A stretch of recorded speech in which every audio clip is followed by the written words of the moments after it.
Fitur yang gua tunggu-tunggu yang sebelumnya cuma ada di S26 series itu akhirnya udah bisa juga di Z Fold dan harusnya di Z Flip juga. Ya banyak hal yang cuma bisa dilakuin di HP foldable ini.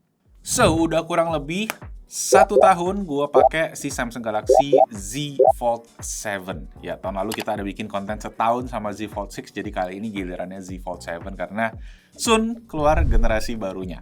Nah, gimana experience-nya pakai HP ini? Apa aja masalahnya dan kira-kira masih worth it kah beli ini atau better nunggu Z Fold 8 yang katanya bakalan revolusioner karena ada yang baru nih ya dari segi form factor. Oke, langsung aja kita bahas di video kali ini. Let's go!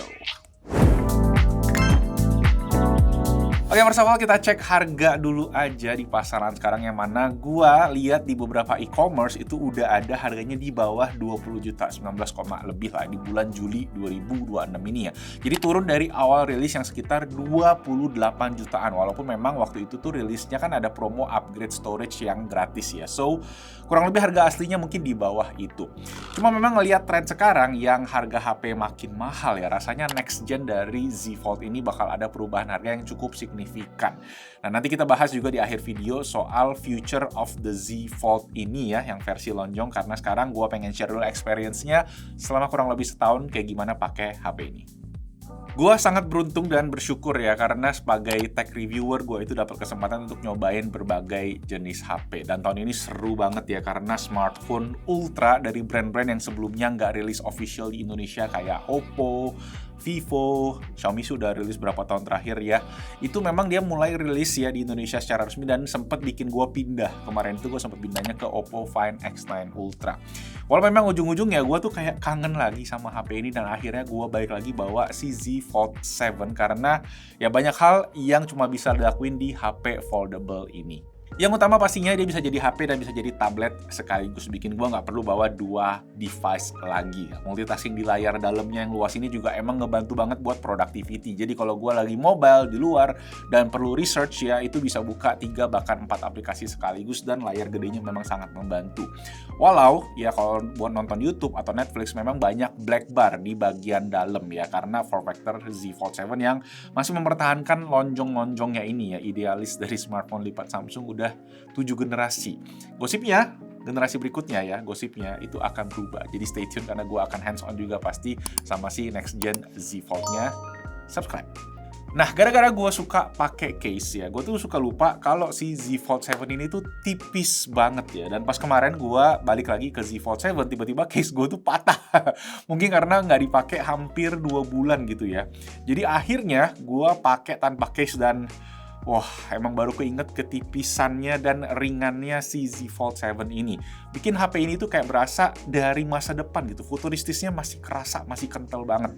Nggak cuma tipis, entengnya pun juga bahkan ngalahin kayak iPhone 17 Pro Max gua dan S26 Ultra bahkan gitu. Jadi bikin convenience banget pas kita pakai si Z Fold 7 ini. Cuma memang kalau nggak pakai case itu pas kita taruh di meja, wobble-nya ini lumayan parah ya, lumayan ngeganggu. Tapi memang kalau ditaruh sebaliknya di layar itu nggak masalah. Gara-gara ketipisannya juga, Z Fold 7 ini banyak banget pertanyaan soal durabilitas. Dan gue happy to report kalau dari segi durability itu gue nggak nemu problem sama sekali ya. Hinge-nya masih kayak padet ya, nggak lembek lah istilahnya kayak gitu, nggak kendor. Dan gue paling kendalanya lebih ke layar, dimana gue nggak pakai screen protector. Di layar utamanya yang emang udah pakai Gorilla Glass ini ada sedikit lecet ya, kecil sih memang nggak terlalu kelihatan kalau buat pakai sehari-hari. Cuma di layar dalamnya nih, yang mana kalau kalian lihat lebih deket nih ada bekas kayak kuku gue gitu ya, terutama mendekati ke kris tengahnya ini. Cuma memang di luar itu udah banyak juga yang ngebuktiin durabilitas dari HP ini ya, dibuka tutup ratusan ribu kali sama YouTuber Korea dan dihajar ya layarnya sengaja dibelah 2 gitu sama Om Zack, Jerry Rig Everything. Itu nunjukin Z Fold nggak patah walau dihajar habis-habisan. Jadi pengalaman engineeringnya Samsung itu jam terbangnya terbukti lah di sini gitu, jadi nggak kaleng-kaleng. Nah, secara pemakaian sendiri memang keluhan gue cuma satu, yaitu kalau nggak dipakein case ya, ini tuh ngebukanya agak licin gitu, karena tipis banget gitu. Jadi kalau lagi nggak ada kuku nih gue ya, kayak kadang suka kepleset gitu ya. Jadi untuk ngebukanya lebih susah kadang-kadang gitu. Ujung-ujungnya bikin gue itu karena gue buka ini 20-30 kali sehari ya, gue tuh kayak suka gue buka di layar gedenya ini aja gitu. Kadang jarang gue tutup, sampai biasa gue kelar kerja baru gue tutup gitu. Sisanya no problem, hinge-nya oke, angsle-nya semua solid, kris, layarnya juga tadi ya tergolong minimal sih, walaupun kalau dicari ya ada gitu ya. Walau gue sendiri orang yang nggak masalah sama Kris, seperti yang gue selalu mention di video-video gue review gue soal Fold, namanya HP lipat ya ada lipetannya itu wajar sih ya. Tapi gue juga tahu ada HP lipat yang katanya nggak ada Krisnya sama sekali, yaitu Oppo yang sayangnya belum rilis di Indonesia. Jadi ditunggu ya untuk Oppo Indonesia ngerilis HP lipatnya. Lanjut, gue pengen bahas soal software update, dimana Z Fold 7 ini emang jadi smartphone pertama yang waktu itu dapat One UI 8 ya. Dan kemarin di bulan Juni 2027 ini udah dapat update One UI 8.5, dimana update tampilannya memang cukup banyak elemen-elemennya ya. Plus fitur yang gue tunggu-tunggu yang sebelumnya cuma ada di S26 series, yaitu compatibility akar AirDrop, itu akhirnya udah bisa juga di Z Fold dan harusnya di Z Flip juga. Nunggunya lumayan lama ya, dari saat S26 rilis, itu berarti berapa? 4-5 bulan ya. Jadi semoga ke depan Samsung itu semua update bisa serentak gitu ya, kayak Apple gitu kan. Karena kalau kayak gini tuh rasanya kayak di gatekeep gitu kan, fitur-fitur terbarunya. Agak disayangkan sih. Cuma memang satu hal positif dari update ini yang gue sering lihat di forum-forum adalah soal baterai. Yang mana setelah update One UI 8.5 itu jadi lebih awet, lebih efisien, dan jujur ini jadi salah satu keluhan gue sebelumnya soal Z Fold 7 karena baterainya tergolong kurang gede buat standar hari ini, 4400 mAh, yang buat gue sendiri use case-nya sering kali ngepas gitu ya, sehari itu kayak buat besoknya kalau lupa cas pasti habis. Plus charging speednya pun yang 25 watt juga tergolong pelan buat standar hari ini. Tapi gue denger nanti di next gen-nya itu bakal support super fast charging 3.0 kayak S26 yang bisa sampai 45 watt.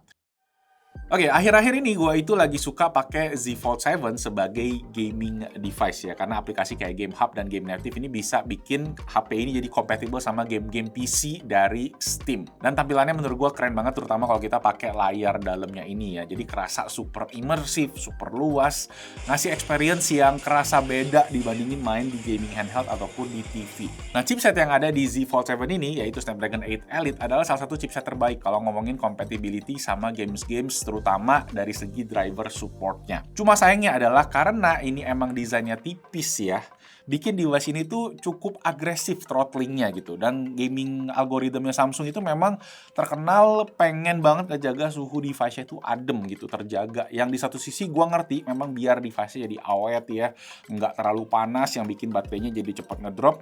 Tapi di sisi lain memang jadinya kayak buat main game itu tuh bikin experience-nya kurang enak gitu. Karena kayak contohnya ini game yang nggak terlalu berat di Hades 2, itu jadinya lumayan ngebuffer ya, kayak throttlingnya berasa banget, yang mana akhirnya gue coba ngakalin nih dengan pakai ini kemarin heatsink yang kita sempat beli di mega unboxingnya, plus ditempel pakai cooler ya yang ada MagSafe-nya. Jadi ini ternyata lumayan efektif untuk ngejaga sustain performance-nya. Dan pas banget juga ya, karena memang desain kamera modulnya yang masih slim ini bikin stikernya masih bisa nempel maksimal. Dan ini juga bikin HP-nya jadi compatible MagSafe. Jadi bisa ditempelin buat ke mounting atau ke stand gitu, walaupun yang kelihatannya agak kurang estetik gitu ya. Dan sekalian kita ngomongin kamera sendiri, jujur memang kameranya nggak terlalu ada peningkatan dibandingin sama Z Fold 6. Mungkin dari segi processing image aja yang lebih oke di Snapdragon 8 Elite tadi. Ini yang kemarin akhirnya bikin gue tuh sempat pindah ke Oppo Find X9 Ultra, walau akhirnya gue kangen dan ya tadi gue bilang balik lagi sebagai daily driver memang, tapi HP yang ketiga bisa dibilang gitu. Sebenarnya buat most use case kameranya udah cukup bisa diandelin lah, terutama kamera utamanya yang 200 megapiksel. Cuma mungkin ditanya secara standar mungkin ini tuh kayak di S series-nya tuh S23 kali ya. Jadi kelasnya mungkin beberapa tahun lalu lah flagshipnya. Bukan yang the best, but it does the job pretty well.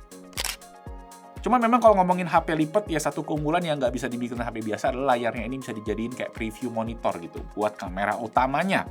Yang mana bermanfaat banget buat kita foto selfie yang lebar ya, pakai lensa ultrawide-nya, wifi, hingga video. Misalnya kalau kalian ngevlog, itu juga jadi lebih gampang untuk ngecek framingnya. Dimana kalau di HP lain, gue itu mesti sampai beli monitor mirroring tambahan ya, yang bikin agak ribet dan ujung-ujungnya jadi nggak terlalu kepake. Kalau di sini kita bisa langsung aja hidupin kamera, tekan tombol selfie bagian atas, dan tup gitu, langsung kita tinggal buka selfie gitu. Nih kamera selfie.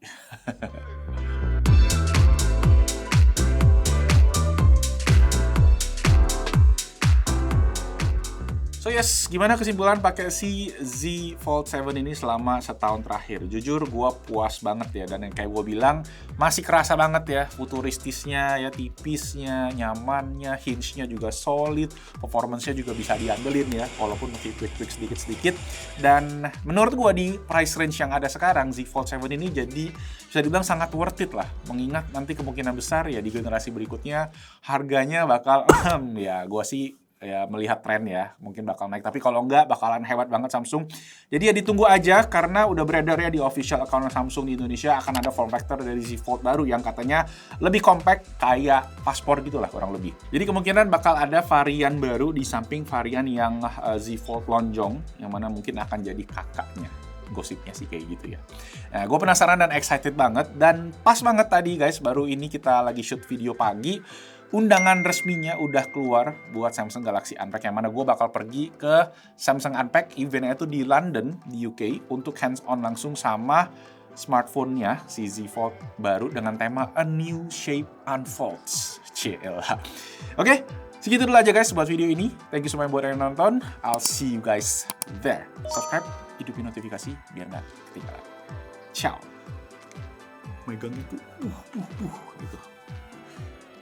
Nice.